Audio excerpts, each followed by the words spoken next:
उसकी वजह क्रिकेट है ही काफरों की गेम, हमने क्या करना है खेल के। वो अगर जीत भी गए जाना तो जहन्नुम में ही है उन्होंने, क्योंकि हर दफा जवाब यही होता है कि नसीब में नहीं था जीतना हमारे। मैंने खुद जब नसीम शाह का इंटरव्यू किया, पहले भी बताया था मैंने, उन्होंने कहा कि हम तो आपको पता दुआओं से जीतते हैं, वर्ल्ड कप में 1 महीना रह गया था। मैं तो पीटना शुरू हो गया कि अभी से ज़हनियत, एक फास्ट बॉलर 1 महीना पड़ा है वर्ल्ड कप में, और वर्ल्ड कप में जाने से पहले माइंडसेट क्या है कि हम तो आपको पता है दुआओं से जीतते हैं। तो फिर इस बार भी कौम ने दुआ की कि दुबई में या अल्लाह 11 पाकिस्तानी फंसे हुए हैं, उनको किसी तरह रेस्क्यू कर ले। तो बहुत स्ट्रॉन्ग चांस था आज कमबैक का, और कमबैक हो गया, यानी कि वापस आ गए। और उसकी वजह यह है कि अरसे के बाद एक आईसीसी इवेंट होस्ट किया, और सबसे पहले टूर्नामेंट से बाहर निकलने वाली टीम ही माशाल्लाह आप बन गए। पूरी कौम को मुबारक हो।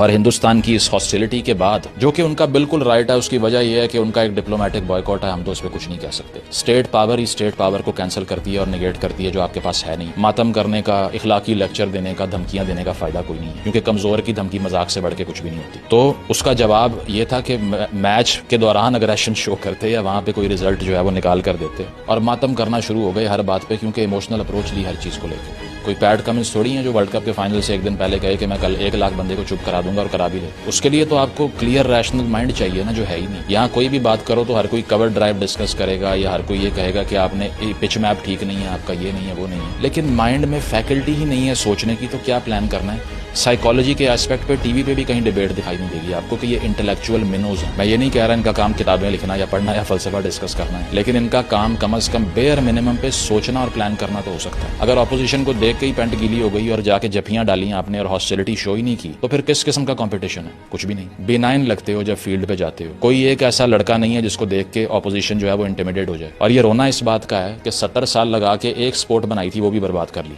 और उसमें प्राइड क्या है हमारी, हम अनप्रडिक्टेबल हैं। भाई shame on you if you are unpredictable.